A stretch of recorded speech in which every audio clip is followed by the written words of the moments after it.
Hello and welcome to the Ladies of Lore. I'm your Dungeon Master Kayla. Um, just giving you a welcome back to our little story. Thank you for joining us after our break. It's good to see you all again. So, I am going to kind of pass this over pretty quickly. There's something I'm supposed to say, and I'm going to say it. This is a D&D 5e actual play where our adventurers are exploring a homebrewed version of life after death as they trek through my version of the Nine Hells. So we are going to pass this over to Tiffany, like I was saying, for some announcements, um, and then the recap. So take it away. The only announcement I have is we are still super lucky to have a partnership with Modern Artifice, who makes amazing dice and TTRPG accessories, a cute little card game, and so many cool shirts and like sweaters and stuff. If you use the code the Ladies of Lore 10 at checkout, you get 10% off. And their website is modernartifice.com. They've got some really cool planet ones on there that I was looking at recently that I am keeping my eye on because they look like little Saturns and I like them. They are very cute. Yeah. So And then for our recap, so last session, the party was discussing with the royal family an arrangement where they may be permitted back to the material realm with a fresh start, Are you happy? Good. except not Manya, because her soul belongs to apparently someone What? else. Who knows? And then while that's happening, Kit is actually comforted by our little princess Verena, and who Love you. actually gives her some pretty encouraging words, telling her to carve her own path, something we don't get from Verena. And then Azzy and Kit also have this cute little heart to heart where Kit tells Azzy that she wants to speak for herself, and Azzy says, "Hell yeah, do it." he I does say mean, hell yeah. he does say hell yeah. Meanwhile, the rest of the party, we kind of all stayed back and continued to talk with the royal family. Um, Aerith reveals to Manya that she has to talk to another ruler of another realm. She is called Mother. Um, and she's also informed that for her own safety, she's not supposed to say anything about the property destruction that happened while we were in the little maze thing. So we make a deal, a secret for a secret. Um, Reshi then chimes in and he tells everyone that he's going to arrange for transportation so we can all go speak to this mother person and that we can stay again for the night because he's so cool, he'll probably be able to get the person here by the next day. And then, because they're such gracious hosts, they say that we can help ourselves to whatever we want. So we say that we want new armor. So that's what we do. So the party splits off, and Manya and Dahlia actually have this cute little thing. And then we get a liar, and then we go find the rest of the party. But only after Manya pries and is like, "So tell me about yourself." And we find out that Dahlia's parents, they were bards. How cool. Also, her dad started the cult, or at least her faction of the cult. But guess what? Her ex boyfriend, current boyfriend, weird thing, killed her dad. And she sees no problems with it. So that's a thing. That's a thing. Love it. But Just some casual murder. just casual murder. His ideals weren't aligning with ours anymore. Cult stuff. Right. Right. So anyway, then we go with the rest of the party. We find them in like some armory, whatever. We see this cute little man called Reddenbacher. He gives us all these cute little armor pieces, and here we are. That's it.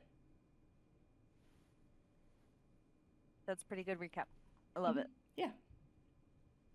So we will pick up right there with us kind of crowded into this room with dozens and dozens of boxes to kind of repaint the scene so you know what you're looking at here. Things are stacked in ways that don't make sense with the way that what normal physics would work. These almost arch-like amount of boxes that have been pushed in so many boxes thick that it creates these different arches that you can walk through. Essentially walls made of little boxes, each with like their own inked description on the outside. And as you are looking around in here, it looks like this kind of breaks off into the blacksmith shop. So there's like pour over. It almost looks like the boxes themselves are so many and so aplenty that they begin to roll over into the next room. So, um, uh, looking at, we'll pick up with Lova because that is, I believe, who is left for receiving their item. So, uh, Lova, you are approached by the littlest gnome of a man.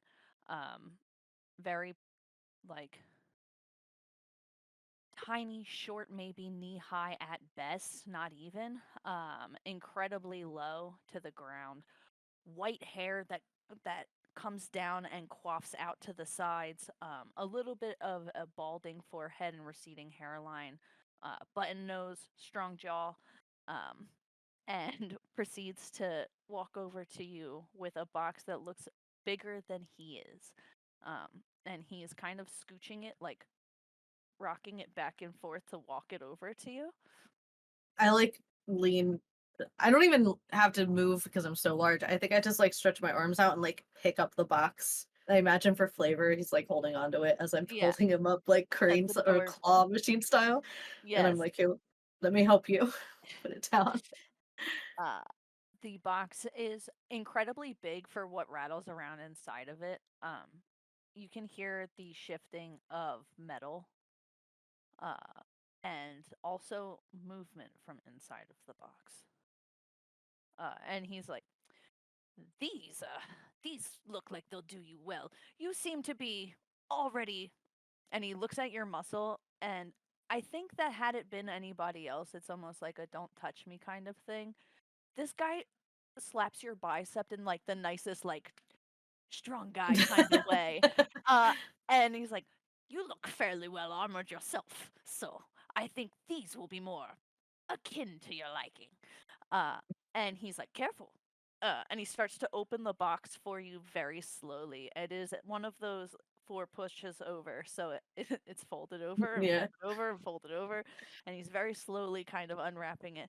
And as he does, you hear this like rustling from the inside of the box. Uh, Is it and alive? everything's alive. Uh, What? he's a fucking nut. And you see coming out of the box, like lifting out of the box itself, a singular floating boot, uh, wings on either side of the boot Oh, itself.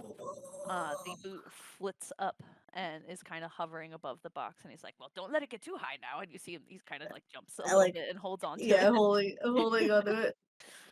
What are these? I'm like already Uh, taking. I'm like kicking my one boot off my feet. I sit down. I'm like, what are these? What uh, are those? he tells you, he's like, "These haven't seen sun since the early times in the Sneed Woods." And he's like, "They're flying boots.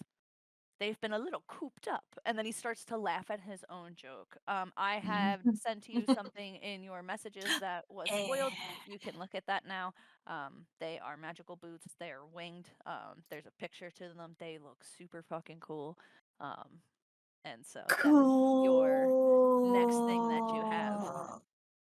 So, I can fly. uh, Umbrielle, roll me a um oh, actually, no, you already have your memories back. Even though they're a little broken and sporadic, you do have them back. Yeah. So what I will say is at the mention of the Sneed Woods, your mind jostles slightly and that name is Mm. familiar to you.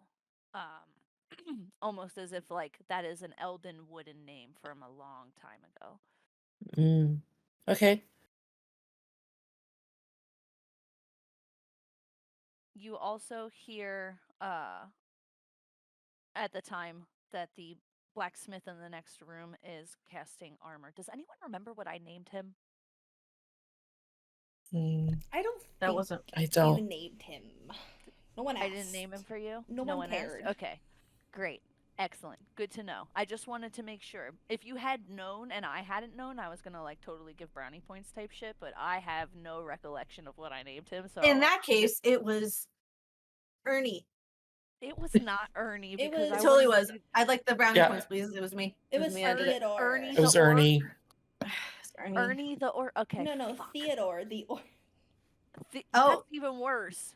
Theodorny. Theony. Yep, That's we what she all get the said. points. All right, so that's one bardic inspiration for all of us. Thank you. Hell No, yeah. Thank you, no, I Verena. don't know about. Get up in the Rule of chats cool and let only me goes know. so far. Get up in the chats and let me know if it's Ernie You or Theodore. know what? It might be Ernie Theodore or ET for short. Because at the end of the Wait, day, doesn't somebody have a fear of ET? We can't do that. do we? Yeah. That sounds Yes. familiar. Yes, someone is afraid of ET. I remember them crying about it in the nicest way possible, not even being mean. They Was were like, that "No ET, I don't fucks with ET. It's was that anti-ET." was that? It might have been Thirsty Sword Lesbians. I want to find out now. It might have been. I don't know. Either way, it's Either way. not related. His name is it's, gonna be Teddy. I love it. What about Turney? Nope, it's too late. Turney is something. Stop. Turney's a journey. We're not doing that. Turney's a journey. All right. So, Teddy the blacksmith in the next room is in the process of nope, that sounds bad. He's in the process of banging out iron and turning it into reforged steel. So he's trying to work with it. Okay. Yeah, I was gonna say banging one out, and I just knew that it was not gonna sound correct, and I can't. So, and Reddenbacher yells into the next room for him, and he's like, "Teddy, Ernie, Theodore, if you don't get in here and help me."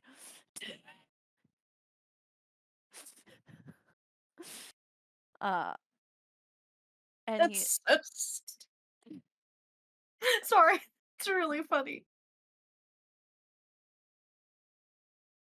and the boy comes slumbering in, and he's like, "I'm sorry, I'm working. What do you want from me?" And he's like, "We have guests. It's not all the time we get guests." To which he's like, "Is there anything I can do for any of you?"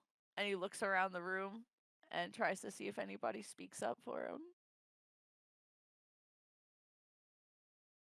Great. And he just walks out after giving like a hard nod in the direction. Oh Well, I no. think that's all of you, if I'm correct. Everybody got a little something from the armory, and I think everybody did, right?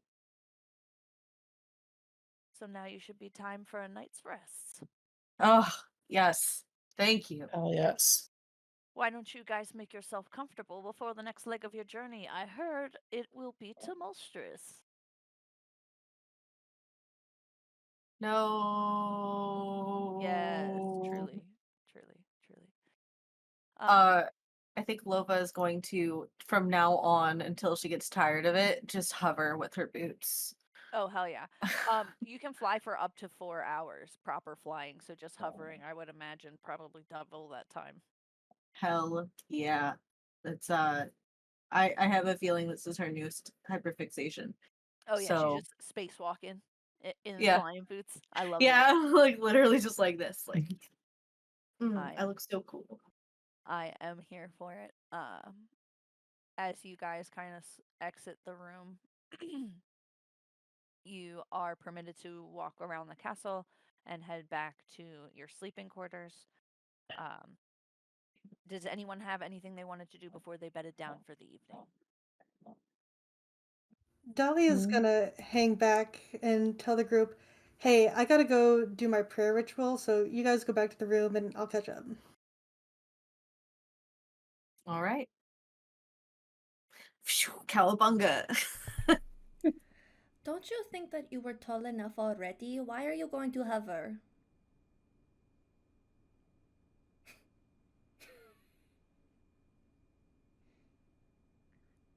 Sorry, I was really, really high up, and also I accidentally clicked the wrong button. Um, well, because it's fun, and we haven't had a whole lot of fun recently. It's been kind of hard. So this is kind of fun. And I think if I asked Dahlia if I could borrow her like a skateboard again, if I'm hovering, it might be called a hoverboard, which sounds awesome. Yeah, you should go to bed for sure. Absolutely. I definitely need it. Absolutely. Dahlia, do you want me to stay with you or should I leave with them? You can do whatever. Do you guys want me around? Do you need me? I'm sleeping. Oh, good night. Who wants to use me as a pillow? I do. Oh, actually, Get in here. I want to make sure I can claim a Yeah. pillow space. I will go. Okay, word. Uh, and I will say you guys go and tuck into your room. Dahlia, you stay behind for a moment. And Lova, before you bed in for the evening, you do see that Mari is there. She pulls you aside and she says, "Hey, can I talk to you about something real quick?" Yeah, Uh, absolutely. and I have that she will message you about what that is about. So just know that you have an incoming message in regards. Hell yeah. And then, so you guys are kind of settled up for the evening. After you guys are finished talking, you both decide to bed in for the rest of the night. Dahlia, what is it that you stick behind to do? Yeah, I want to go talk to Teddy. Okay, yeah, perfect. Uh, so you approach, and he is having a hard time trying to transmute metals right now. It looks like he is in the process of smacking the metal with one hand with a hammer and casting at the same time with the other hand, trying to quite literally in the process of blacksmithing transmute the metal mid process. Oh, cool. So I'll just like walk back in there and I'll be like, excuse me, Mr. Teddy, was it? You can call me. He's kind of handsome orc. Um, taller guy. When he's bent over, you could see he's almost like a third of the height that you thought that he was when he's bent over, just because he spends so much time bent over the anvil. And as soon as he stands up all the way, you can see he's a towering dude. He is strapped. He's properly muscular. He's got a big round chest. Like it's very strong and barrely. He's how do I say? Hmm. He's a big guy, but not he's not very like fatty looking. He is incredibly built. Like all pieces of him look like solid muscle. Um and as he sits up, he looks at you and he says, "Oh, what can I do for you?" I was wondering if you could make me something. Do you have the time now? "Oh yeah, I'm not in the middle of anything."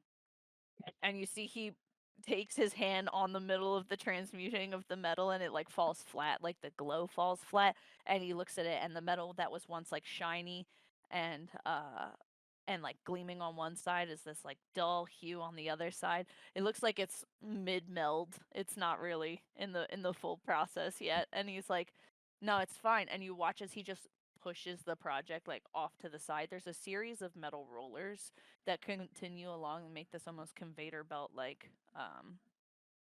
adaptation to the side of this workshop. So he Oh, just kind of pushes the project along. What well, can I do for you? sorry for disturbing you. No, Uh, uh, there's something I would like forged. Here, I'll show you a sketch of it. And I'll pull out my prayer book and I'll flip it open and I'll quickly sketch this silver or iron mask that's kind of featureless but all encompassing, Okay. and I'll show it to him. Okay. Uh, I'm gonna ask you to roll me either a performance or dexterity check for that. So, just to get the drawing across for him. Ooh, that's already a 19 on the die plus stuff. So is that good? Yeah, that's fine. We'll say the rendition has taken you some time. You have drawn this mask, and it's one of the older sketches in your journal. Um, and maybe you've gone back in and doodled over it, or kind of adjusted it to fix it to what your image of this is. But it looks like this has been a well-worn thing. You can see there's like eraser marks on it from where you've redrawn it and picked up more memories of it and resketched it again. And he looks at it and he's like, this is cool. This Oh, is I don't get to really make cool shit anymore. So yeah, I'll do that. oh, thank you. Do you know how long it'll take? Uh, let me ask you a question because I, as a DM, may be a little fuzzy. It's been a little bit since we've played. Do you have an instrument on your person currently? Me? No. Okay. Uh, so he says, uh, yeah, I mean, it won't take too long. It might take a little bit of time. What's the turnaround? When do you need it by? Uh, as soon as possible. By tomorrow morning, possibly, we might be leaving. Do y- do you know about the triangle? No, what triangle? Oh, well, good, cheap, and fast. Oh, oh, okay. Economics. Okay. Yeah, good stuff. You can have two. You can have it good and cheap, but it won't be fast. You can have it, you know. What's the middle of the triangle? You want to owe me a favor? Oh, you a favor. Yeah. Well, let me put this another way. Would you deny Her Majesty's disciple a symbol of her holy symbol? Oh, that's so good. All right, roll me a. This one's gonna be fantastic. You can roll me a persuasion check with advantage. Fuck yeah, with advantage. Fuck yes, with advantage. Bro, and if that don't work, it can be intimidation because that was scary as fuck and also hot. It's the same one. It'll be the same score for persuasion either way for intimidation or 21. Fuck yeah! you see he looks at you and he bites his lip a little bit and he's like, "You're right. I'm sorry. I don't mean to be so presumptuous. Chosen one." I Uh don't know about that, but thank you. and, and he takes the preliminary sketch and he walks up to you very very close. Uh do you shy away from him if he puts his hand up like he's going to take something from you? No. No. Your confidence leads your chin directly into his hand as he takes his fingers and measures your jawline with his fingers and then sizes up a measurement with his eye. Uh, he said, "It'll be done by morning." Thank you so much. Uh, you watch as he takes some salt from behind him and throws it onto the fire and begins to like take one of the billows and gives the billows two pumps and that pushes the little bit of salt into the fire more and creates this insane roaring into his crucible. So he has this like molten hot thing that he is working with and he starts to fuck around with the metals and you see him getting straight to work. Okay, then I'll leave and go join everybody. Okay. For my perspective, does this have anything, the mask itself, how do you imagine it being fitted on? Is it something that just sits on? Is it something that you hold? Is it like in any particular way, or is it something Probably that you not have? hold, but like Okay. either bindings or just sits on. Yeah. Perfect. Okay. I think wanted her confidence leads her face directly into the mask. That Yeah. was such a good line. I'm sorry. That was so Kayla, that was such I good was writing. practicing that all day. This is all improv. If you like my writing, get at me. Hell yeah, brothers. Um.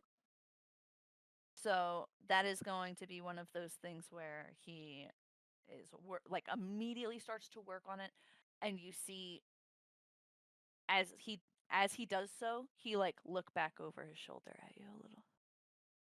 So Okay. okay, right? Excuse me? Mm. That's my girlfriend? Wow. Ask her to be your girlfriend. Come on. Yeah, Pussy? coward. No, just kidding. Yeah. Yeah. Roll intimidation. Right? Oh God. my god, I love that. As you as you guys go to turn in for the evening, um, for those of you who did not stop by the fortune teller, you have a card that is currently sitting on your pillow. Probably me, right? Did I not stop by the fortune teller? I don't believe you did. It I would don't have believe been, that yeah, Mari did, and I don't believe that Umbrielle or Kit. Umbrielle did or Kit. Okay. So they all have on their current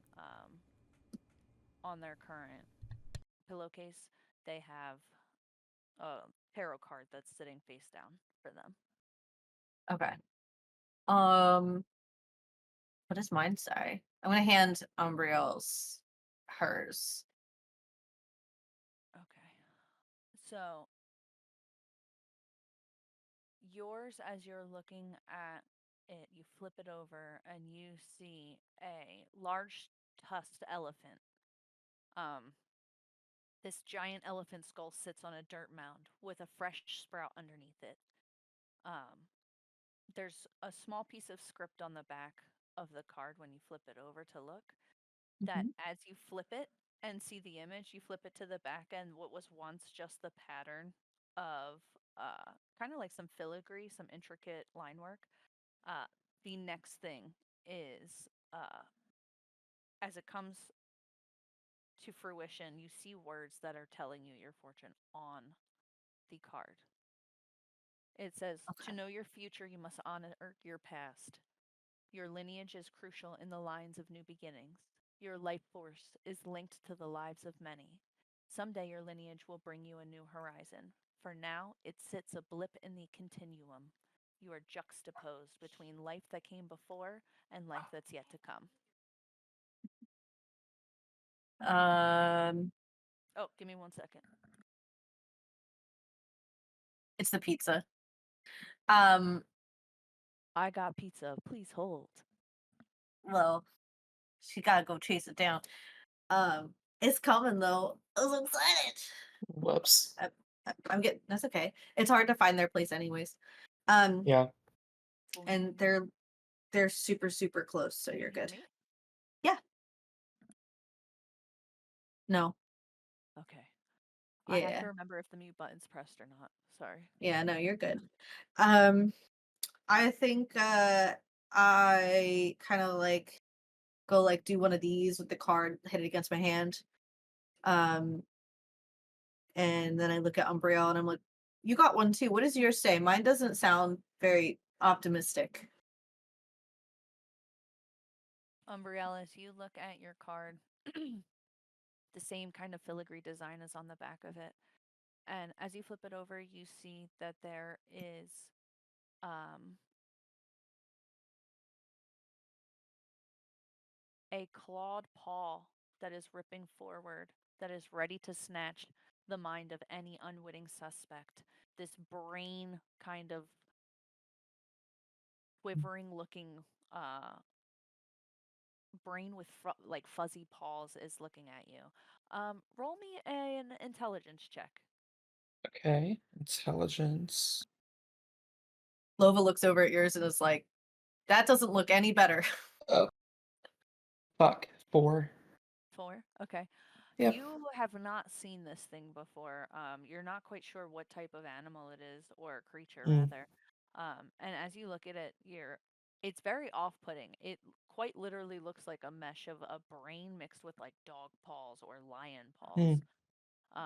Like something Right. that has these claws in the front. Uh, it says on the back of the card as you flip it over, uh, it says, though not particularly strong, these beasts are formidable. You can feel a constant pull at your mind, your body feeling not your own. Will you shake off the creeping thought and stand up for yourself? Or will you be made a slave of the mind of the masses? It's time to stand up. The intellect devour is what it is currently looking like it is like lashing up and out at the card. What's As you read the that words supposed to mean? fade off of the back. No, So no, no, they're no, just no. gone. What the fuck? I will Can't send them study to it? you guys. I will send them to you guys so Okay. you have them. Umbrielle, what Gotcha. does it Thank mean? you. I don't know. I don't know Mine told none of this. mine told me I Quick, do don't you know know my this? past. At least I you don't guys got to keep your I don't cards. think any She of us took know our mine pets right away. now, so that's helpful. What does yours say? Did you get one, Manya? Yeah, it was kind of stupid, and she didn't let me keep the card. Oh, If you we would got to like keep to the have card. kept the card, I will say you can have kept the card because I can outwardly see you. That's DM girlfriend privilege. That's Hey. We'll How say, come I couldn't keep the card? we'll say with her little pirate antics, she went in and swiped it. okay. We'll say she swiped Dahlia's card too, so that way you both can keep them. Oh yeah, absolutely. Thank you. They were on the table edge, and she just picked them up, and that was it. Except I did steal them, and then she pulls Retcon. them out. Retcon. So if you guys Ooh. want to look at mine, it has like a pretty harpy on there, and you know, this cute little thing. It's a harpy that's sitting on a pile of bones, and it looks like it is sitting on the corpse of this like hooked creature. Um, it almost has like a naked, lumpy body, like a hippo's body, but it stands bipedal. It has these giant hooked arms. Its eyes are obviously clouded and blind, but you can see that there's this huge beak on the front of it. It looks kind of like a Skeksis from the Dark Crystal. Oh. It it's a hooked horror that's on the front of the card. I don't know if anybody knows what they are. I'm like super into D&D monsters, so Yeah. Yeah. I mean, fair. Um, well, what did yours say? I look around like on the back where there's probably no writing on it anymore. there's currently no writing on it. But I will send you each your card so that way you have it. I don't know. She basically said something about like choosing your own destiny, being afraid of your own voice. Are you afraid of your own voice? Oh no, I love my voice. Well, then why did you get that card? I don't know. I told you it was stupid. Well, mine's all about respecting my past and honoring my past, but It must be nice to no. remember your past. Well, I don't really. I mean, I kind of have like memories, but it's not all there. Oh, that's fair. Well, do you respect your past? I don't know. I don't know what that means. I don't know, Lova. Maybe it means like respecting yourself or like forgiving yourself or something. Don't you ever like. You're a very tall lady. Does your tallness have anything to do with the size in here? I'm gonna gently set down Miranda. I'm sorry.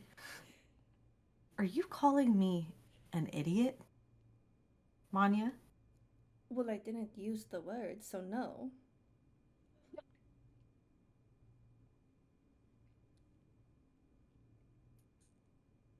No. No. I'm good. I'm gonna gently cradle Miranda. Miranda and I are gonna go back over here to bed. And I'm gonna think about respecting my past, I guess. Uh-huh. As you touch Miranda and you like cuddle close to her, you can hear in your mind, you let people walk all over you like that? Oopsie. Don't start. We have to take a long rest. I am so tired. I was just wondering. Maybe you should give me back to Ryu if you're gonna be weak. No way. I'm the strongest one here. Okay. Are you talking out Well. loud? Yeah, I say that. I say that out loud. Yeah, for sure. No way, I'm the strongest one here. Yeah, just like that. Who are you talking to? Oh my god, do you Wait. have something in your head too? Yeah, but like, it's attached to Miranda. Oh. I think we all heard Miranda during the heist or whatever Oh, did because we? of the mental Because you guys connection. were doing the Eh. mental connection. I think she's just keeping it private. She's in my DMs right now. Oh, okay. But she's apparently on your side, and I'm not appreciative of. I don't respect that, and I'm like trying to like I go didn't back to even bed. say anything mean. Was I mean? You called me stupid. I really didn't, though. You told me my brain was small. Well, it was more of like telling you to think some more. Do you hear yourself right now? I do. And you're right. Okay. Okay. Are we all proud of the choices we're making right now? I Where's am. Dahlia? Oh, Dahlia's back. Good. Dahlia came back. Dahlia, what did your card say? Oh, it was cool. And I'll grab it from Manya. And it has like a kitsune, a white kitsune that's looking into the river, the water still, and there's bones of another kitsune, or maybe myself down below. And I was like, she told me to follow the goddess's path and maybe start a new life. So I'm good with that. Well, how come Umbrielle and I got awful cards? Yeah, that doesn't seem fair. I don't know. Were your guys' past like difficult or something? Duh. Oh, okay. Sorry, I didn't know your life. Well, I mean, if it was an easy life, I probably wouldn't end up right here, like here in this plane. Right? Probably would have just like gone to Fantasy Valhalla, wherever my tribe goes when they die. Fantasy Valhalla is so cute. I mean, That's the canon phrase for it. Yeah, that's what it's called. It's its own. There's like, the upper plains. There's, Yeah. and then there's Fantasy Valhalla. Yeah, you've probably never heard of it. You've never been there. You wouldn't know. If you had died with honor, you would. Was that Do you Miranda even saying die that? honorably? Yeah, oh my god. If you had died like a real battle hero, you would be in Fantasy Valhalla.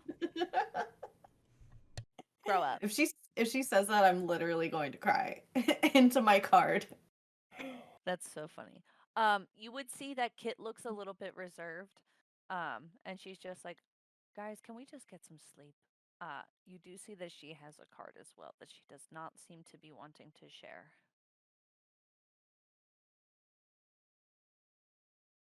Can I like sneak a peek? Yeah, roll a perception check. Bam.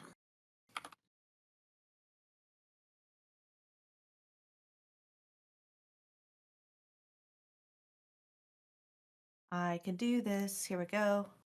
There it is. Here's perception. And press the button. It is an 11. An 11. I will say from what you can see from the flash of the card, You can't read what's on it or anything like that, but you can see that there is a gigantic purple worm on the front of her card. You would have seen one of those in person in your time in battle, that you had seen kind of creep up from the Underdark, which was one of the big main problems that was happening over where you were located. Um, that the essentially creatures that were not supposed to be there were coming up and breaking through to the other side. I'm gonna like pat Umbriel's shoulder and be like, "Hey, it's all right. Kit's card sucks too." You're muted. that was that was funny though. We can read the fuck on your lips. Yep. Big fuck, we're not the only ones. Yeah. You see, Mari turns her card over in between her fingers, and she's doing that thing where you rotate in between each finger and kind of passing them around and looking through. You see, she's really stuck on the words that are on the back, especially after your guys' conversation. And she says, I got a big fucking spider, so apparently everybody got a shit card but you. Yeah, how come Dahlia has a really nice card? Because she's Well, maybe God's I'm favorite reading it wrong, princess. but I don't know.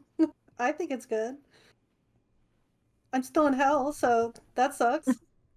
You guys can see when Mari flips her card around, there is a gigantic, like a giant spider that is eating a deer. Like it's such a big spider that it's in the middle of devouring a deer, and the deer is like a half of a deer. It is already Hell in yeah. the process of Yeah. like tearing it up with its mandibles. Um, you can see that there is it looks like it's in a cavern, like a little bit of a like a webbed hole kind of background. And she says, "My card's snarky with me." It's and then she says out loud, "You see the connections, do you not? Do you not see the connections? This is bullshit." Uh, and Kit's just like, "Please, can we just go to bed?" Okay. Okay, You so guys, are you like mad at me enough to where I can't cuddle you again tonight, or should I go to a different bed?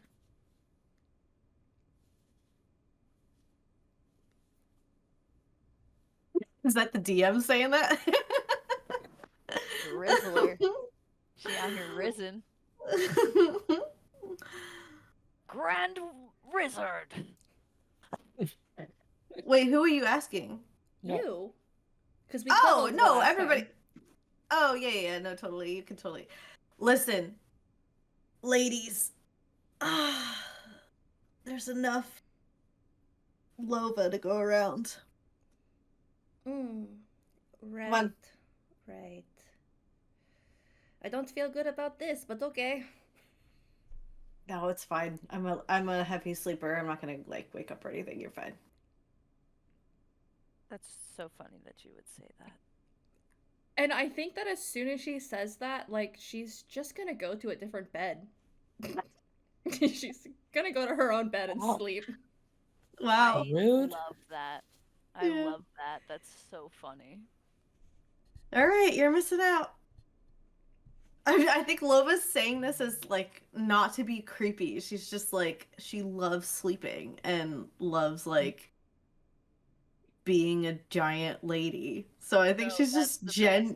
she's just genuinely like, yeah, dude, use me as a pillow. I don't care. As you are falling asleep, Lova, does anybody else have anything that they want to do? Because I'm not trying to rush the scene along before bedtime. I just want to make sure. Good, good. Okay. Lova, you start to close your eyes and as you're like flitting back and forth between sleep and being like just restless enough from today, you can see a battlefield in front of you. You can see people colliding, you try and shake your mind from it, and it's one of those half where you're twitching because you are falling asleep that keeps you from sleep. Ugh, I Um, hate that. and you can see a fire in the background, kind of behind your eyelids. And as you're falling into rest, you feel like you're watching this from the outside, and you see yourself in the middle of this battlefield. Um, and you see this huge elephant looking creature clad in this silver plated armor. It's full plate. They have this giant battle axe and they cleave somebody directly in half. And they look over at you and they're like, "Are you good?" And you see yourself from the outside and you shake your head a little bit like you're dazed. And you reach up and you can see that your head is split a little bit. You have a little bit of blood. Uh, and he looks at you and he's like, "Come on, soldier." And he slaps you on the back with his like big hand. Um, and kind of lifts you up a little bit with this push. Uh, and you hear this voice creep in, almost like it's right over your shoulder, like it's speaking in your ear. And it says, "So you have known great battles. So why so weak?" Uh, you see your own body taking soldiers down in the background of all of this as you're listening, just like carving into people. You roll over somebody else's back and are able to impale somebody else. You kick the legs out of beneath somebody who is coming at you fairly quickly and are able to dodge out of the way. You watch as the elephant uh, fellow hits somebody in the back of the head with his weapon and takes them completely down. And you both are like fighting through a frontline warfare scene. Uh, and you can hear Miranda pressing at the back of your mind. You know, you could take them all right now. Just show that your medal's above all of them. Why get everybody to the end? Why not just care about yourself? Because that's not how we do it. Yeah, and look where that gets you. And you see as someone cuts the elephant man down on the Mm. battlefield next to you. Oh, Someone in baby. this comrade in arms being kind of cut down to your level, and you watch as they fall forward and are kind of looking at you as they do, like, "Go." And you watch as yourself kind of tries to pick him up and he is just too big. Like, you're a huge lady. He is this just big fucking soldier on the line with you, and you are unable to pull his mass in his form. um I need you to make me a intelligence saving throw, please. Okie dokie. That's a 7. A 7. Mm-hmm. Okay. uh we will come back to you in just a moment. Okay. So at the same time, simultaneously, um Reese, you see in the back of your eyelids the Sneed Woods. You remember it. It feels crisper, clearer. Instead of just hearing it and knowing, "Oh, I know of that place," you feel like you are in it. You are walking it again. There's this musty path of fresh root mass and fresh dirt, that smell of spring that kind of wafts up into your nose after a first rain, and you are able to proceed down this long and winding path. There's a canopy of pine trees that is holding kind of the top together that creates this tunnel like vision for you. And as you proceed down Mhm. the path, you see him smiling at you. It's warm and it's nice, and you feel the sun on your face, and you remember this romantic kind of goofy, flirtatious run through the woods, where both of you hopped off horseback and were in the process of chasing each other. This feels more like a memory. that you are reliving. Mhm. And you have this moment where you see these blue eyes, these beautiful, almost like ice blue, peering through the woods, and it's not his. It's just this break in the trees. And you remember a look on his face when he's running through, where you can see that he is looking a little bit nervous now, like back over his shoulder at you when you guys were playfully running before, and it looks like he Mhm. picks up pace. Hmm. hmm Uh, Okay. what would you do? So I have free will in this, right? Like I Yes. hmm okay. Um Probably like still being drawn into the dream and feeling like I'm still happy and whatnot. I'd probably still run after him. Okay. As you continue to proceed after him, you see that the trees were really, really dense in the original beginning of Mhm. this, and it looks like they start to sparse out. And you are running directly onto this open field. It turns almost into this like rolling hills type expanse. Uh, and as you look out over this rolling hill horizon, you can feel your heartbeat kind of increase, and you remember that there were people who were encroaching, who Mhm. a deal had gone wrong. And the man that you had been with in this particular instance um, was discussing the potentiality of a trade that had gone awry. And you can see now that the offensive, like people that are marching towards you essentially, are Mhm. holding the banner of this big beast. Roll me a perception check to see if you can catch it.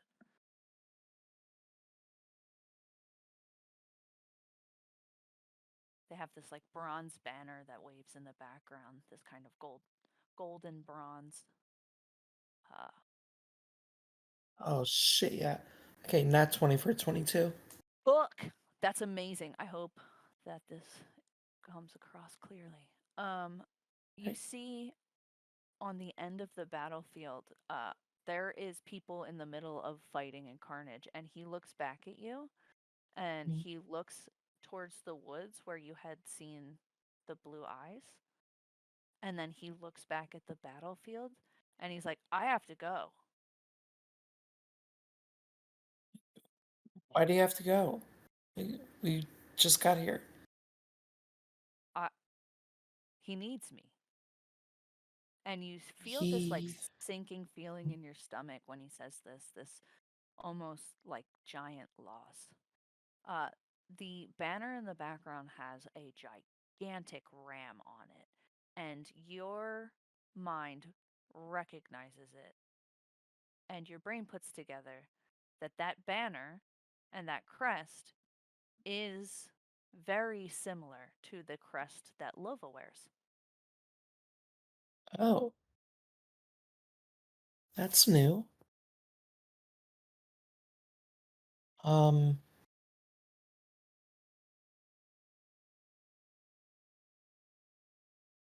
I would go forward and see if I can find her since I put the two and two together. hmm As you continue out onto the field, that you start to proceed after him, and you're trying to ask him questions, and he's holding his hand up, like shushing you almost. Okay. Um, and he's like, "Don't you see? There's like you can't be here," is what he keeps saying. As you're trying to like follow him onto this battlefield. Um, you look around for Lova, and you don't see her anywhere. you do see a series of soldiers are in the process of like beating each other up. You do see that there is some carnage going on. There's a fire in the background. Some building Mhm. seems to be set aflame.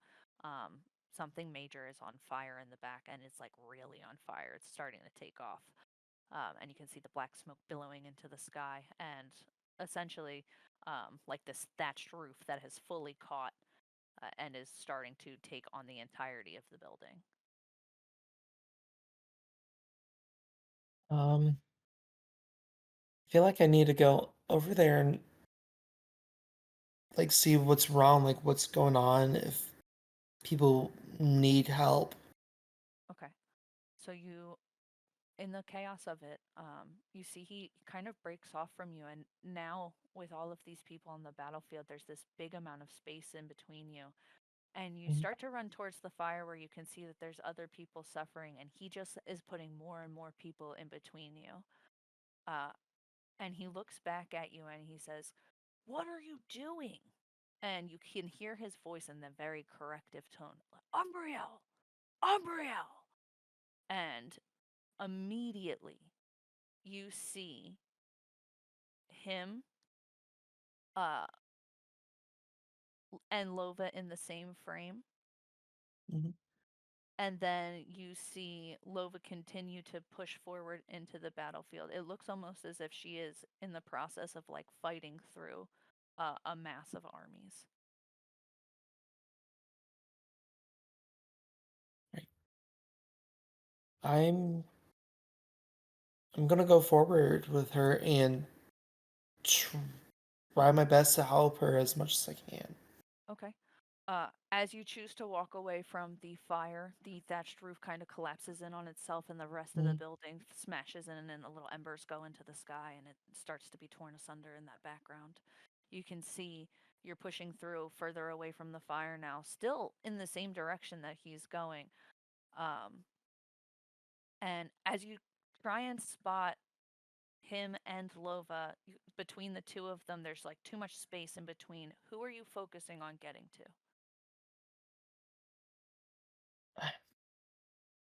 I need to focus on Nova. Okay. I feel like she's the answer to it. Okay. So you watch as Lova proceeds through the crowd and is fighting through the crowd, and uh, you start to hear this like grunting, this sound that takes over your ears, and the most of this scene, this high pitched ringing, like an explosion has gone off, and then this like loud grunting and the sound of impact, and then you see Lova in between all of the different bodies, uh, and you see staring at you directly across from you. Uh, Roll me just for the fuck of it. Roll me a intelligence check just to see if you can put this together dream wise or if it's a little strange. You're muted, babe. Sorry, dog was barking earlier. I've got a 5. A 5. Okay. Yep. So what I will say is you see a man Mhm. stabbing Lova and felling her. She's in the process of bleeding now out on the ground. And you see this man as he looks over his shoulder. His face is almost this strange blur. Um, this like weird shifting, almost like putty. Like it looks like the cheeks have been pulled out in this strange way. Uh, and as you try and focus in on the face, you can see that it looks like a fucked up version of the guy who you had walked in on with your partner. Mm, I don't like that. Um, As all of this is happening and you get closer, you can see the face comes more into frame, and he is like it is eerie. He's staring at you with this Mhm. menacing grin where he's just and just not breaking from that stare and stance. All of this gore continues around on the battlefield, people hurting one another, the sound of crying babies in the distance, and Mhm. all kinds of awful, right? And he's standing there smiling, staring at you, uh, over top of essentially one of your newest friends. Yeah. Do I have access to like magic and other items? Or Yeah, do I yeah. okay. Then I'm definitely pulling out a spiritual weapon and like going after him. Like Okay. straight across the face. Okay. You pull out your spiritual weapon, and as you do, you see it manifest into the gigantic, like starry scythe that Mhm. it always does. And as it comes out, you watch as fragmented glass begins to break the light apart, and you wake up. Okay. Uh she like wakes up with a start and is like mid swing with like nothing in her hands, just like as if she was swinging something. Okay. Fantastic. I would like you to roll me an attack roll, please.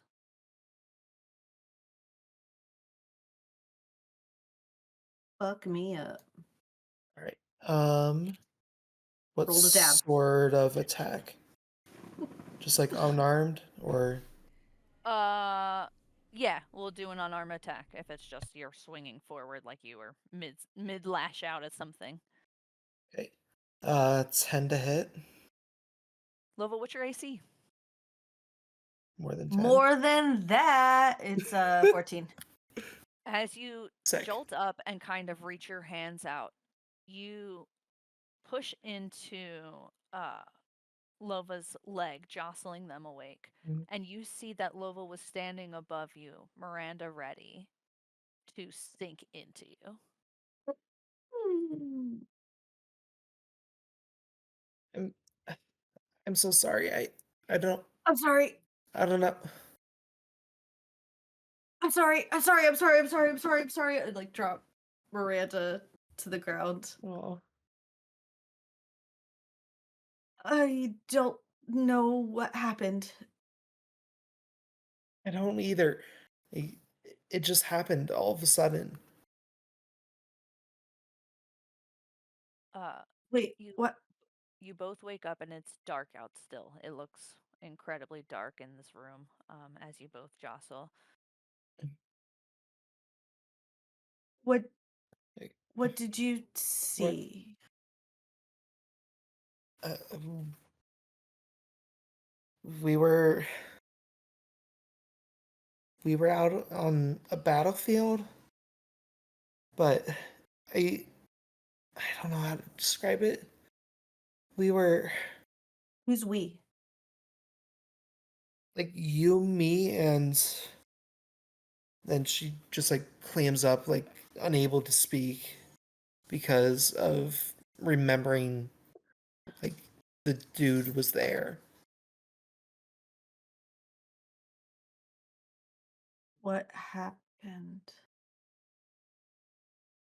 She uh she just buries her head in her hands and is shaking her head back and forth like Whoa, whoa, whoa, no, no, whoa. no, this can't be. It's okay. It was just a dream. I like get down on my knees to like awkwardly touch your shoulders. Right? It was just a nightmare. Just we don't have to Yeah. talk about it. She nods and I almost murdered you. We don't have to talk about it. yeah. Literally I'm like pushing the the axe away because I'm like we're not gonna talk about Bruno. That was fucking wild. She just like nods and leans into you, still unable to speak. Here, let's let's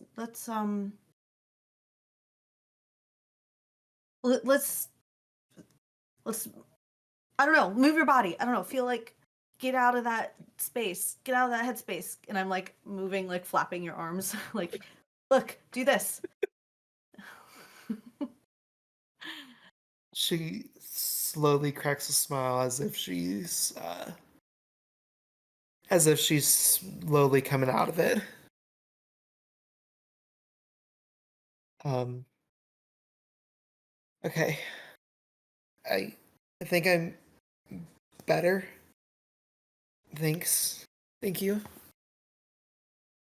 Yeah, yeah, that was pretty fucked up dreams for both of us, I guess. Yeah. Yeah, it definitely was. Well, if you want, I'll stay up and like look out for you. I'll stay awake for you while you Uh, sleep. you do see that Mari is peeking around from the corner. She's like, I wasn't going to say anything, but if you would have proceeded any further, I was going to shoot you in the hamstring. Jesus. And you see she unaims her bow. We're all good. Everyone's good then. Yeah, She has I'm alert, so actually she can't be surprised. So I'm actually going to stay awake then, if that's the Yeah. case. I'm gonna stay awake, Umbrielle. You go to sleep. I'll make sure nothing Yeah. happens. She's and Mari's like, yeah, me too. And Kit's like, I don't have to sleep, so I could stay up. damn it, You know Kit. what? That's fair. I'm gonna push Miranda over to Kit. Yeah. Okay. Kit looks at Miranda and she goes, okay. And she like doesn't touch it, but she like sits next to it and it looks like she's trained on it. Mari kind of backs down and re-sheaths her arrow and just sits back on the edge of the bed and is like, I'm gonna keep watching you guys. And she lays down on and pulls the blanket up, and you could just see that she is staring. Okay. Lova is not into that. Aaron is Yeah. very into that. Okay. I'm gonna Lova's gonna lay down and kind of like roll over. Usually she's like on her back, but she's gonna like roll over and like kind of like curl the blanket up to like Mhm. kind of just cocoon herself because that was really fucking wild. The Yeah. rest of the night will pass without issue for you as you tuck in for sleep. Much better dreams, though difficult to remember upon waking in the morning to the loud rapping on the door from someone on the outside. And you hear this hurried knock. And we are going to go on a quick break, real quick, so I can pee and eat a slice of pizza if that's cool. And then I will be right back on for Hell y'all. yeah, brother. Hell yeah. Drink water, do what you gotta do.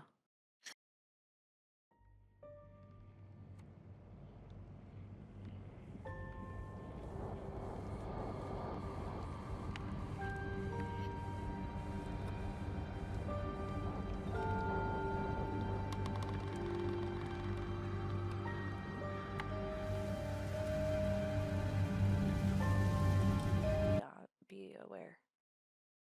We're back. Welcome back. Hell yeah. So, we are going to pick up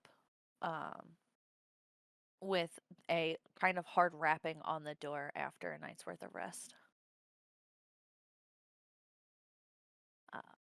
Who's closest to the door? Somebody get the door. You I'll can go over see and get the door.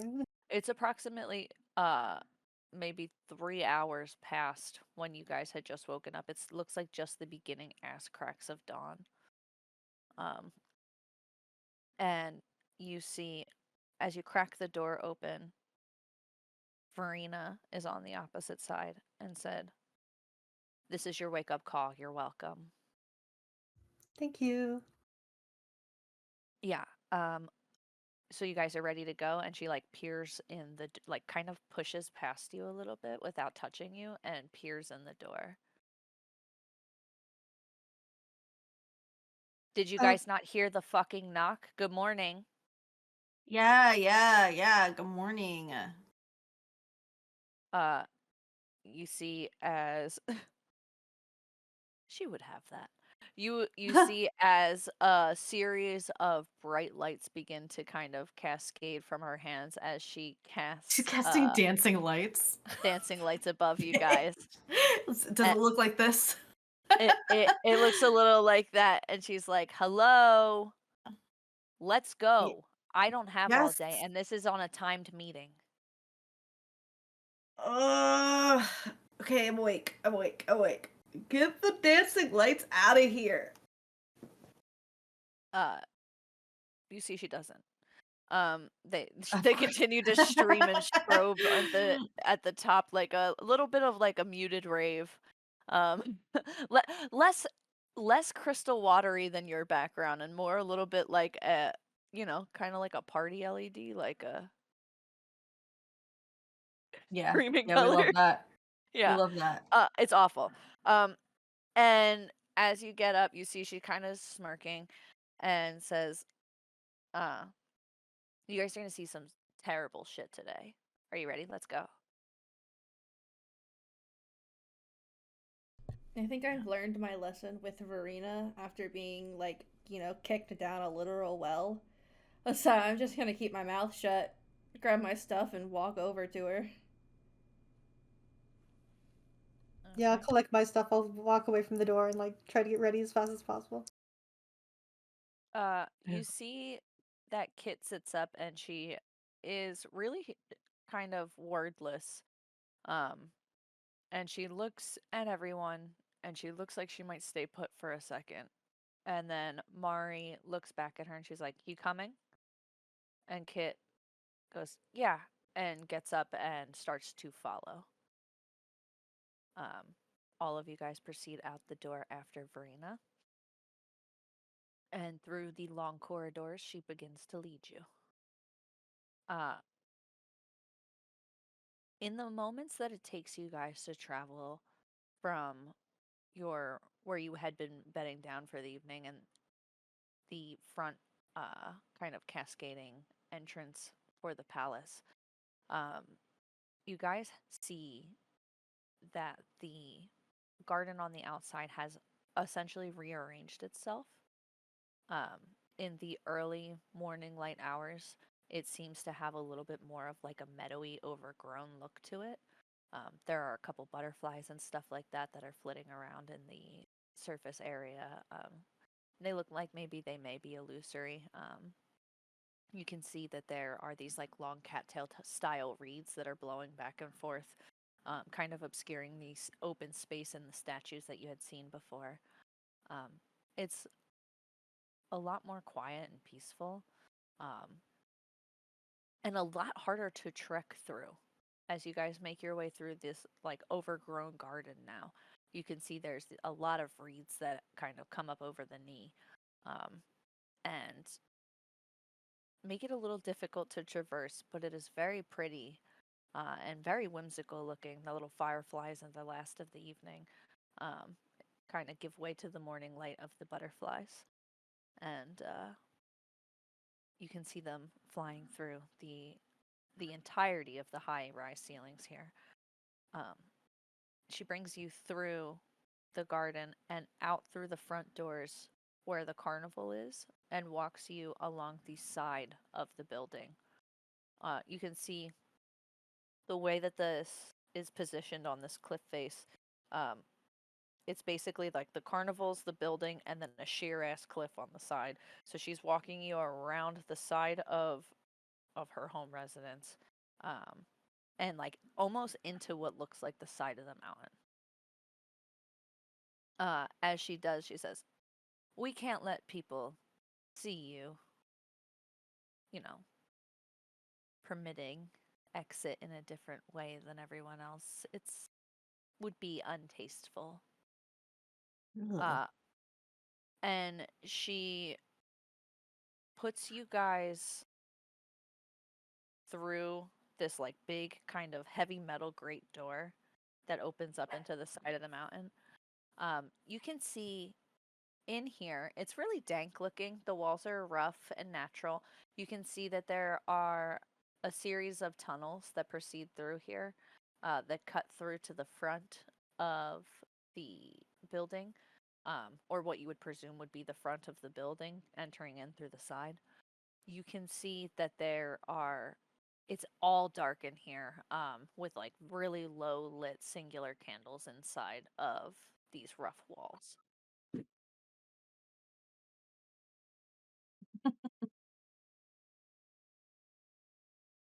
How did you even get down here?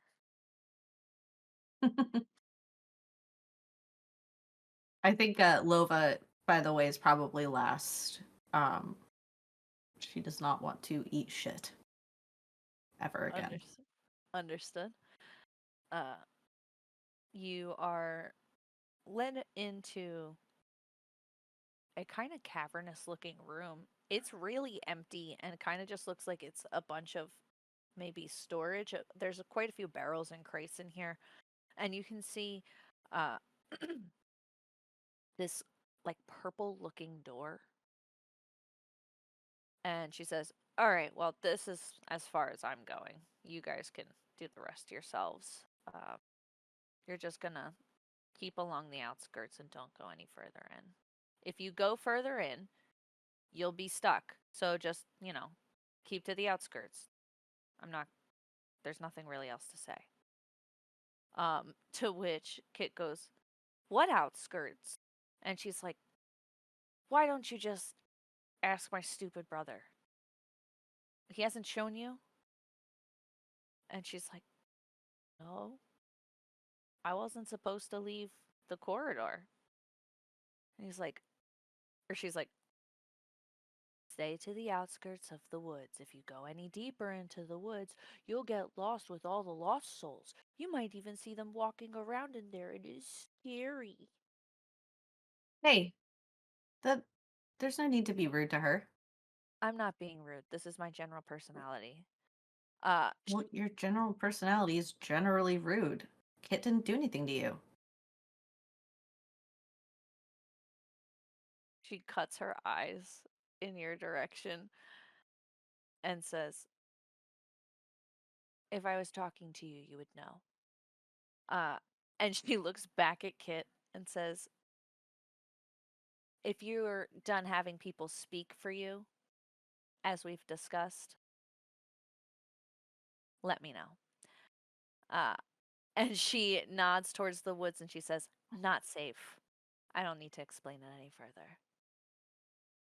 And you see Kit kind of looks a little perplexed and is like, "Hey, I just, this is already a difficult decision, okay?" Let me roll a die real quick. Good to know. Okay. And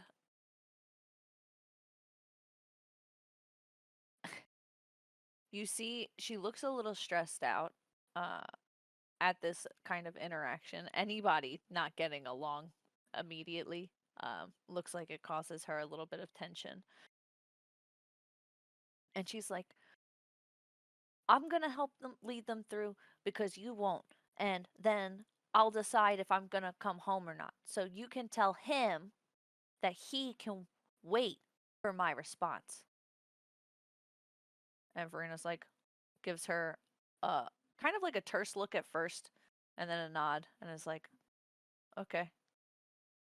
Uh, and she proceeds to usher you guys through this door that leads out into what looks like a smoky outskirt part of the woods. And she kind of is staying behind and holds her arm out. And she's like, "Go on then. Stop. You guys stop when you get to the dock." Come on, Kit.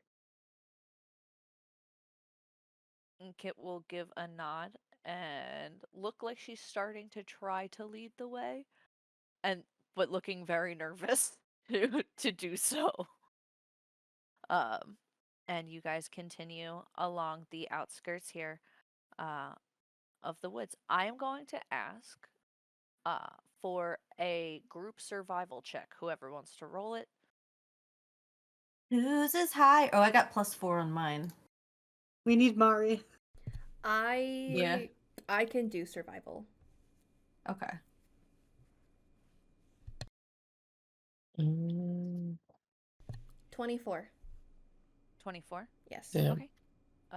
You continue straight along the outskirts, and it's fairly easy to see where the wooded line is. Despite the great dense kind of fog smoke that billows through the trees, you are able to keep your eyes on the kind of horizon line of where you are supposed to go. Uh, I will say because that roll is so high, you're able to see into the woods for just a moment as you can see through the fog dozens of wandering souls bumbling around each other, trying to figure out where they are and how to get through the woods. Some of them that are on the outskirt most side and like essentially the closest to you, uh, they look like they're appearing there. Like that is the entry point of the being lost. And so as you focus on that piece in the woods, you can see these souls popping up in the lost woods and looking around lost and confused for a moment, trying to figure out where they are.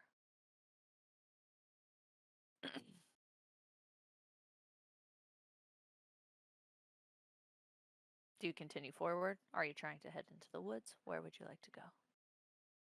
We have to stay on the outskirts, right? You had been advised to stay on the outskirts, so uh, continue along your path, and you, within about,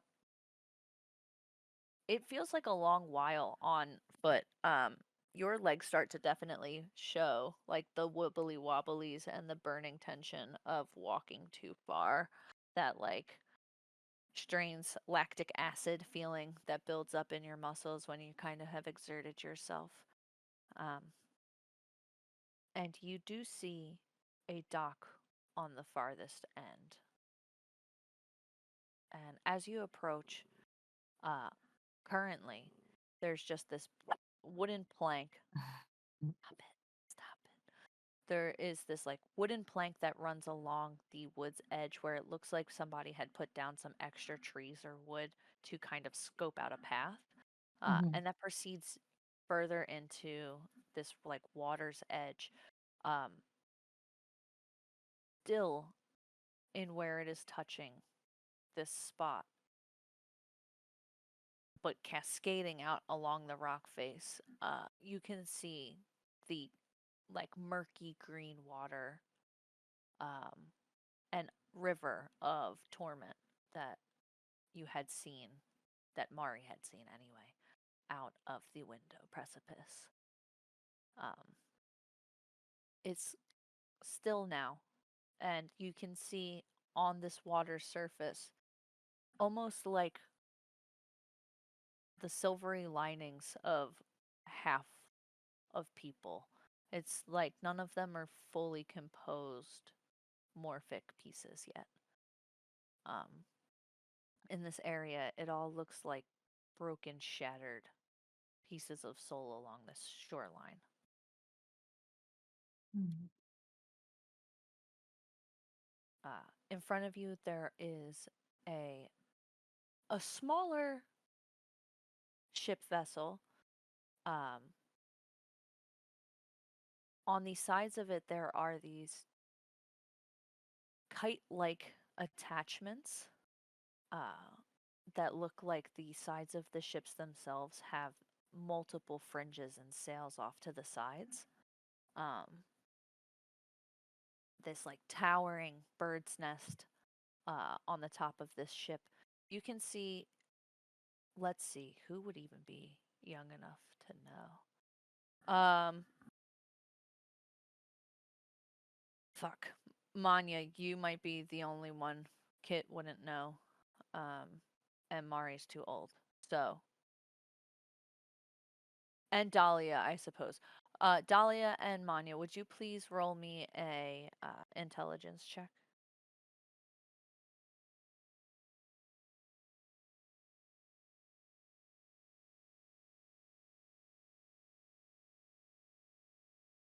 15. 15. Okay.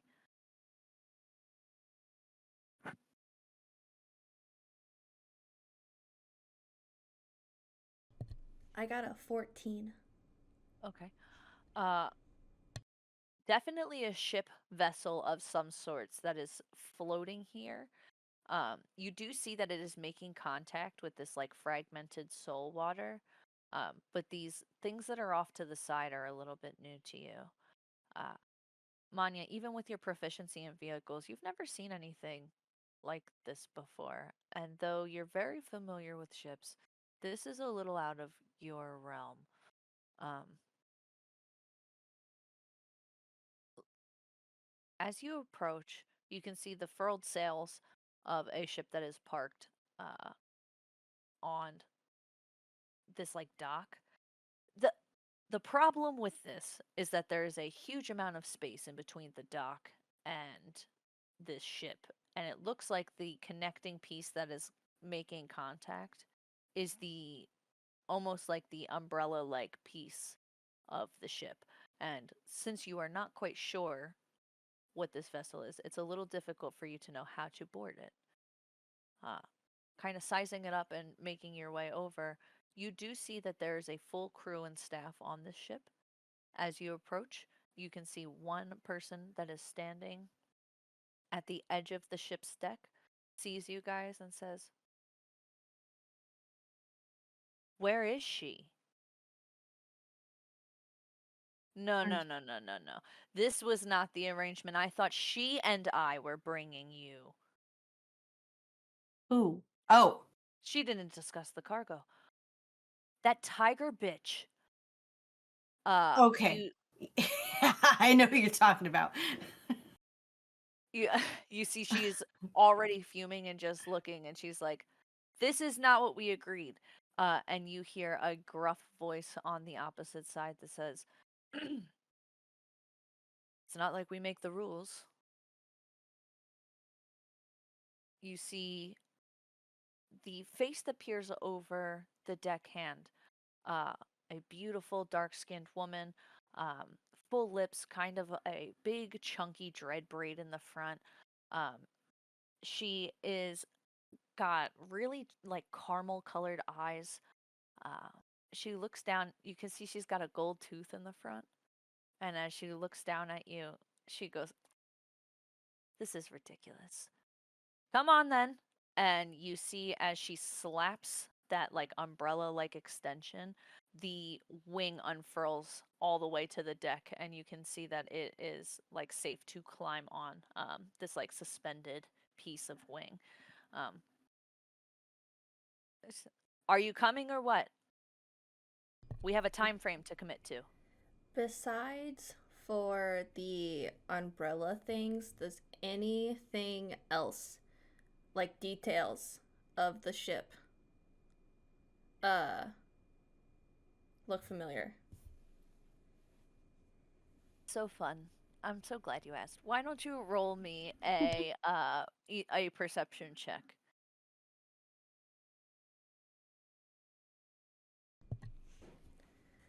Dirty 20. Hell yeah, dude.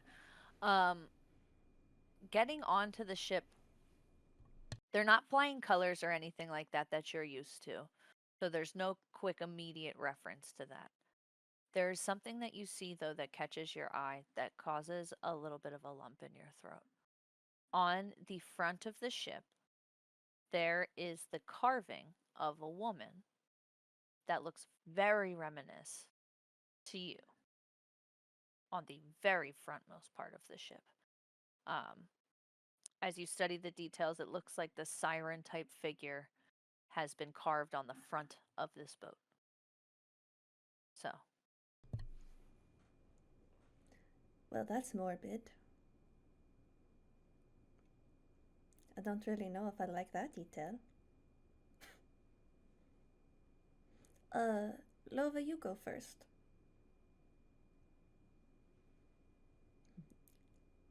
Okay. It's just I you're stronger than me. Yes, I am. Uh, Okay. let me have you everybody just roll a perception check real quick. Or just tell me your passives if you want. My passive is 10. You know what? That's very on brand. Yeah. I'll keep that a 10. 10. How do I know what my 15. passive is? Oh, my passive is a 29. What the That's fuck? Yeah, okay. Feats yeah, and stuff. yeah. Okay. Um, I would say all of you miss it Mhm. except for Manya. Mari is currently not with the group. It looks like she may have fucked off somewhere. Um, Kit is following behind everyone and kind of pulling up the rear, and you see that she looks behind her and continues to walk forward onto this ship. She looks a little uncomfortable as she's trying to walk up the wing in the way that it flexes underneath of her. I'm so used to Mari being invisible that I'm not even gonna say anything. Yep. But I do want to be like directly behind Lova. Like she's human shield at this moment. That's totally fair. Sorry, Okay. Aaron. That's totally fine. Lova, as you Mm. enter the ship, you see immediately when you walk on board, there is bustling and moving around. The cargo looks to be all different types of boxes, both living and not living. You see these weird little devilish type imps in this caged enclosure in the frontmost part of the ship that looks like people are staying kind of far away from it. You do Mhm. see that there's a couple of different boxes and barrels on the front. There's quite everyone here looks heavily armed. There's quite a few pieces of technology that you have not ever seen in your life. A lot of stuff that looks like you don't know what the fuck it does, but a lot of it looks like regular goods as well. You're Hmm. looking at a lot of like dried foods, like uh, barrels of water, stuff like that. Um, and you see the woman who had walked over to you. Uh, I would say she's she's small in comparison to you, but she's small in comparison to most people. She's kind of a smaller framed black woman, really beautiful in the face, but there's something about her that is so hardened. Just the way that she stares at you and looks at you, it really kind of cuts you down a little bit. Um, and she just says, "Captain's not going to be happy about this, and I don't want to be the one to break it to her." What Um, are they not going to be happy about?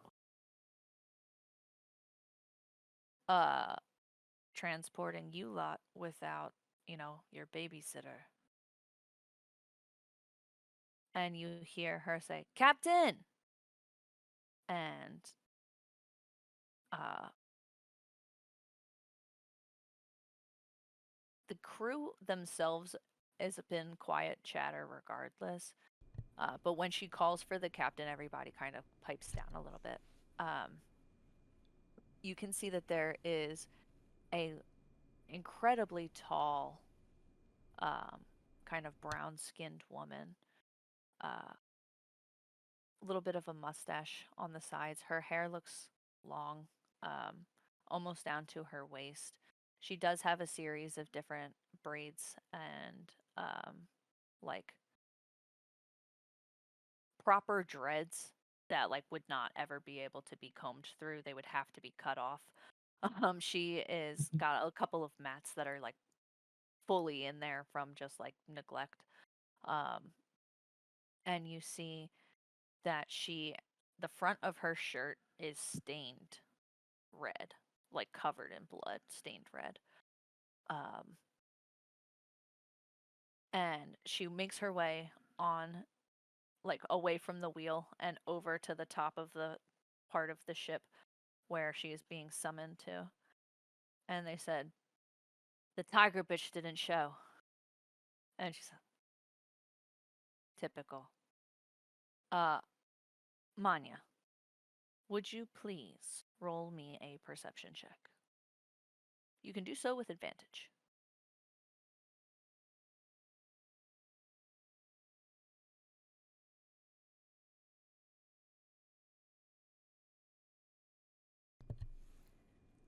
$23.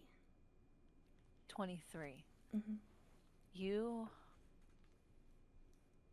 see all of the features of someone who your last memory of was face to face, floating in the water with your heart, or with their heart in your hand. I think she instinctively grabs onto the compass. Okay. This person looks down over the ship and is looking at their crew member, and she's like, Darcy. And as soon as her eyes meet yours, she jumps over the steering wheel portion of the ship and starts and lands on the main deck and starts to walk towards you.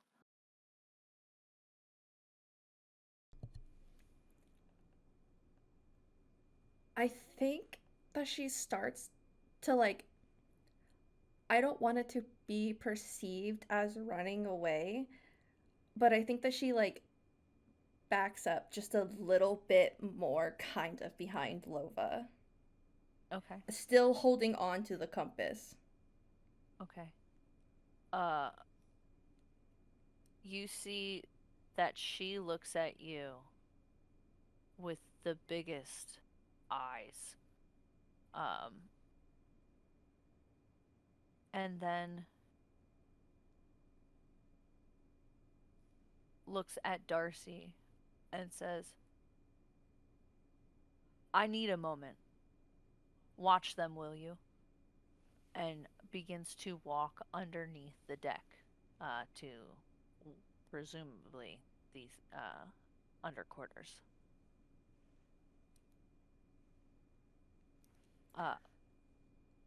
For clarification Question. purposes, I do know her name, right? Who? The captain. Yes, Okay. you know her name.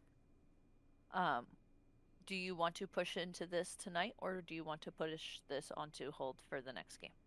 I mean, obviously, I want to push into it tonight, and it's not 10:30 yet. That is true. But I was just thinking that if we jump into it, we're gonna push all the way into it. So just be conscientious of that. Okay. So, I will say, in the time frame, I won't cut it here. I'll give it a couple more minutes. But in the time frame between her being under the deck and you being on the top, you can see that there are maybe, I'd say, just shy of 25 crew members on this boat. You can see a couple of them are bustling and coming up from the downstairs, and every time that the downstairs opens the door, you feel that beating in your chest that she's going to be the one on the opposite side. And it's different people, different faces, some that feel familiar, some that don't.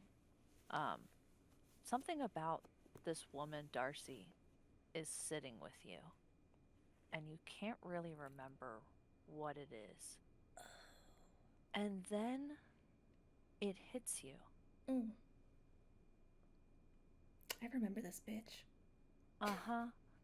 There's a moment of recollection of who this person is, and the features begin to make sense in your mind as you see the two of them together, and the way that they kind of look at each other. And she proceeds down the steps after the captain, and you feel jealousy? Is it upset? A twinge of anger? Can I just have the full memory? Just give it to me. You don't have to explain it. I know what the memory is. Okay. and your body tenses up as you have this encounter where you remember a passionate to do uh, regarding them. And as you are awaiting for Kega to come through the door, that fear kind of beating in your chest, um, roll me an insight check, please.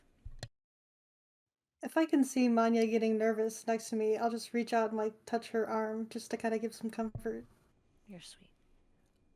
My insight check is a dirty 20. Okay. And if Dahlia is grabbing onto her arm, I think in an absolute panic, she looks at you and just whispers, I think I killed her. Yeah, that woman from your vision? Mm-hmm. That's not good. Do you think she remembers that? Mm. I guess we'll find out. Mm-hmm. Uh, you wait, and it feels like a lifetime, and the door swings open again, and you're like, okay, it's not her. And then something else happens to your insides. A drop in your stomach, an increase in your pulse. You see just the beginnings of a blue hand push through the door. And we are going to cut it there for the game, and we will end up calling it there and let everybody jump in with him. I know. I'm sorry. I know you're like, no, don't cut it there, but that's how it's going to get cut. It's such a good, like, oh, you're edging us. I love it. I don't like being edged. That I feel like that's a lie. It's not in this moment. in this moment, in this moment, it's true as hell. We thank you so much for joining us and for watching. We promise a very spicy episode coming up. Please tune in. We are looking forward to having you all. And thanks for joining us on Ladies of Lore. Have a good night.